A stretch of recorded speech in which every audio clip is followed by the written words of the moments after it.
अस्सलाम वालेकुम ख़वातीन हज़रात, मैं हूं आपका मेज़बान सुमैर और आज के नए प्रोग्राम में हम आपको खुशामदीद कहते हैं। दोस्तों, आज भी हमारे पास बहुत ज़बरदस्त किस्म की अपडेट्स हैं, बहुत ज़बरदस्त किस्म की खबरें हैं, लेकिन सबसे पहले हम बात करेंगे सनम सईद के बारे में। आप सभी को पता है कि सनम सईद हमारे पाकिस्तान की बहुत ही मंची हुई अदाकारा है, बहुत ज़बरदस्त काम करती हैं, लेकिन अभी रिसेंटली एक पॉडकास्ट में उनसे पूछा गया कि ज़िंदगी में सबसे ज़्यादा ट्रोलिंग कब बर्दाश्त की है। उन्होंने कहा मैंने तो कभी ज़िंदगी में ट्रोलिंग बर्दाश्त ही नहीं की।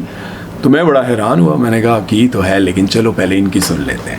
अच्छा, वो कहती हैं कि मुझे कभी ट्रोलिंग, मैंने ज़्यादा से ज़्यादा अपने बारे में यही सुना कोजी।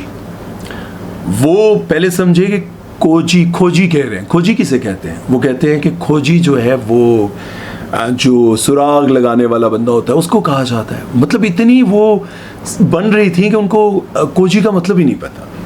खैर, उनके सामने बैठे हुए उनके एक बहुत पुराने दोस्त, वो उनको बताते हैं मतलब, और कहते हैं अच्छा ये बात, तो फिर अगर कोई मुझे कोजी कह रहा है तो वो तो फिर क्रिएटर को साथ जो है ना नाउज़ुबिल्लाह मुखालफत कर रहा है। मैंने बहुत कम ट्रोलिंग देखी है।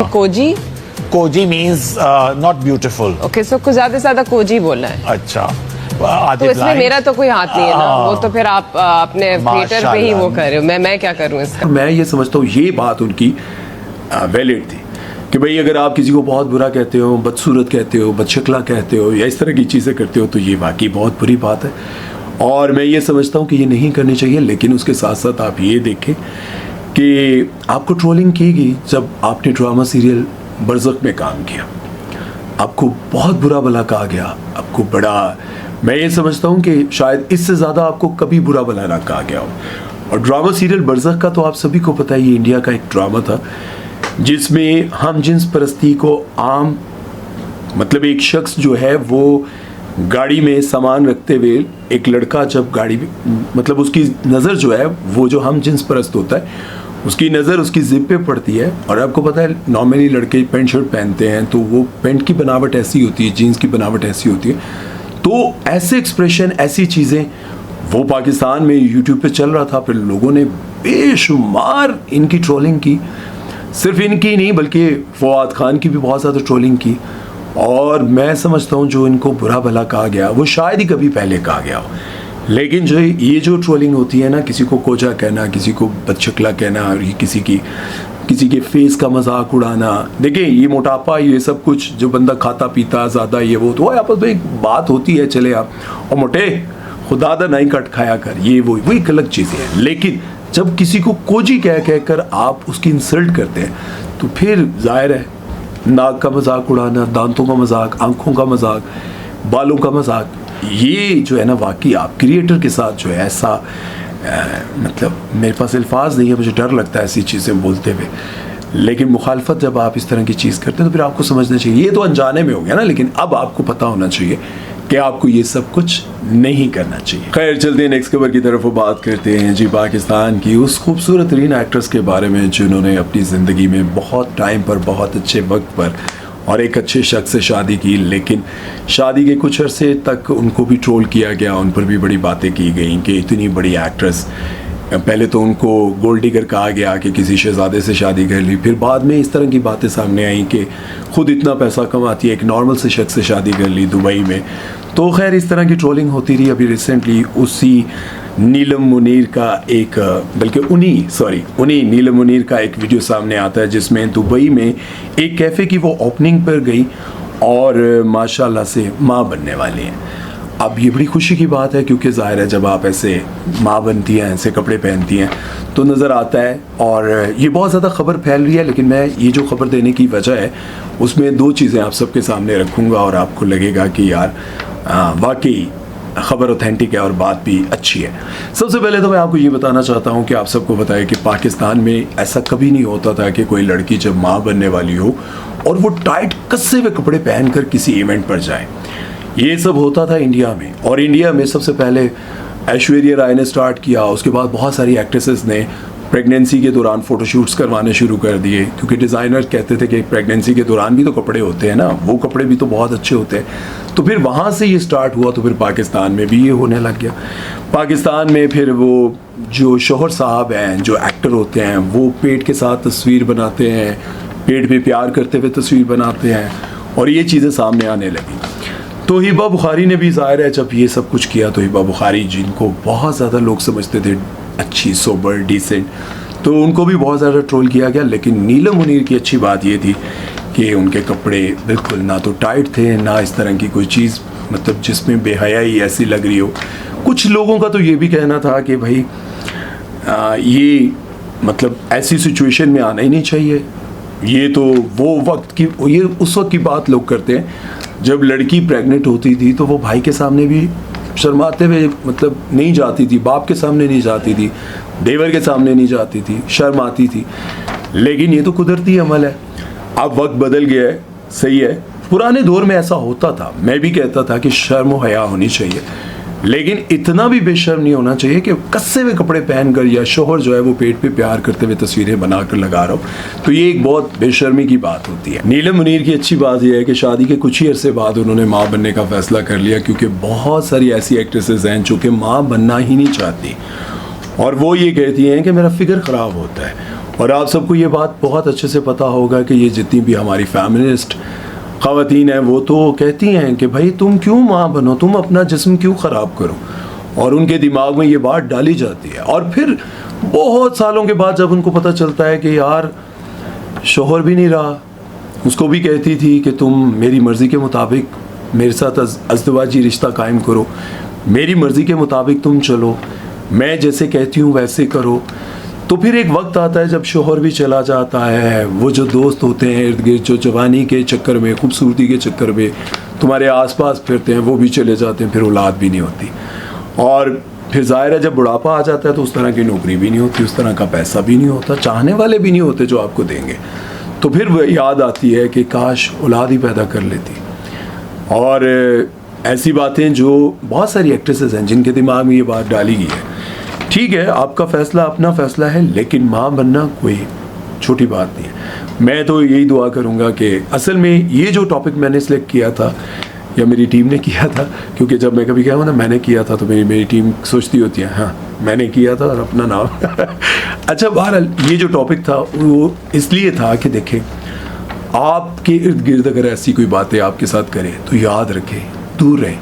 क्यों कि एक वक्त आएगा जब ये औलाद आपको अपने गले लगाएगी, अपने सीने लगाएगी। ज़रूरी नहीं है कि औलाद सुकून देती है, औलाद सताती भी है, तंग भी करती है, मतलब बदतमीज़ी भी करती है।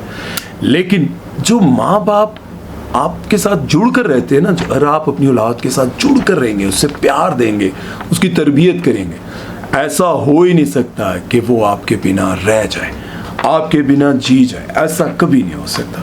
तो मैं तो दुआ दूंगा कि नीलम मुनीर की ज़िंदगी ऐसी हंसती बसती और इसी तरह वो फलें फूलें, खुश रहें और ये खूबसूरती उनकी सदा सलामत रहे।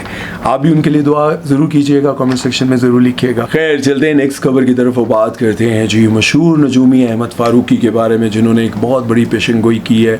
और वो कहते हैं भाई, एक पॉडकास्ट में उनसे पूछा गया कि मोमना इकबाल की शादी बहुत उसके चर्चे रहे, बहुत वायरल रही, साकिब चदर के साथ उनके मामलात भी बड़े ख़राब थे और ये सब कुछ। तो आप क्या बताते हैं, आप क्या कहते हैं कि इनकी शादी कैसी रहेगी, इनकी ज़िंदगी में ये जो इनके शौहर हैं ये कैसे साबित होंगे? तो उन्होंने कहा मुझसे ना ही पूछे तो अच्छा है। लेकिन ज़ाहिर है जब वो इस प्रोग्राम में गए और आप एज ए नजूमी गए हैं और आपसे पूछा गया तो फिर आप सितारे क्या कहते हैं वो आपको फिर बताना पड़ेगा। तो उन्होंने अपने सितारों का हिसाब लगाते हुए ये बताया जी कि ज़्यादा देर चल नहीं पाएगी, ये रिश्ता ज़्यादा देर नहीं चल पाएगा। अल्लाह ताला से दुआ है कि वो, ये मैं कहता हूँ अल्लाह ताला से दुआ है कि उनके रिश्ते को कभी कुछ ना हो। लेकिन एक बात जो मैं समझता हूँ कि जब बीवी के बारे में बहुत सारी बातें लोग कर चुके हों, होने वाली बीवी के बारे में, और बहुत सारे सबूत, लड़ाइयाँ, झगड़े, ये सब कुछ हो चुका हो, तो फैसला बेहतर ये होता है कि ब्रेक ले लें। इसलिए कि आपका होने वाला शौहर आपके बारे में A to Z हर एक बात जान चुका है, सबूतों के साथ, वीडियोस के साथ, सारी चीज़ें। अब जब ये सारी चीज़ें हो जाती हैं तो फिर क्या होता है? एक एक्ट्रेस जो बहुत पैसा कमाती है, बहुत नाम है, बहुत फैन फॉलोइंग है, जहाँ जाती है लोग इकट्ठे हो जाते हैं, वहाँ पर एक शौहर ज़िंदगी में कोई गलती, कोई मिस्टेक, कोई सीन कुछ देखता है तो फिर वो उस टॉपिक को लेकर आता है वापस। जो कहीं पीछे ट्रेन में रह चुका था, किसी स्टेशन पे बिछड़ चुका था, वो माजी जिससे वो मोमना खुद भी निकलना चाहती है, लेकिन फिर ऐसा होता है क्योंकि अगर हम आंखें बंद कर लेना तो हमारे सामने अगर खड़ा हुआ शेर जो है वो डर कर नहीं चला जाएगा या हमारे से खतरा नहीं टल जाएगा। सिर्फ हमने अपनी आंखों के आगे हाथ रख के ये महसूस किया कि हमारे सामने कोई नहीं है, लेकिन दर हकीकत खतरा सामने रहता है। अल्लाह करे कि उनकी ज़िंदगी में कभी ऐसा कुछ ना हो, लेकिन अगर हो तो फिर ये बातें ज़हन में रखिएगा जो मैंने आज कही है। मैं तो यही दुआ करता हूँ कि अल्लाह ताला उनको ऐसी कभी चीज़ उनके सामने लाई ना। खैर, आप लोगों का क्या कहना है कमेंट सेक्शन में ज़रूर बताइएगा। चलते हैं नेक्स्ट खबर की तरफ और बात करते हैं जी माजी की अदाकारा। अब मैं उनके लिए वो वर्ड कभी नहीं लगाना चाहूँगा क्योंकि खबर ही ऐसी है। माजी की अदाकारा नरगिस हज से वापस आई। दीदार ने बहुत अच्छा वेलकम किया। एक इंटरव्यू में दीदार ने बताया था कि जब से हमने शोबिस छोड़ा है तब से हम एक दूसरे से बोलने लग गई हैं, मोहब्बत बढ़ गई है। इन दोनों की शायद नाराज़गी थी, दोनों एक दूसरे से बात नहीं करती थी, वरना जब तक हम दोनों फील्ड में थी जेलसी और नफरत बहुत ज़्यादा थी। एक घर में रहते हुए एक दूसरे से बात नहीं करते थे, बल्कि शक्ल देखना भी गवारा नहीं करते थे। लोग कहते थे कि बहन की वजह से काम मिलता है। इनको क्या पता था कि फील्ड में मेरी सबसे बड़ी दुश्मन नरगिस है।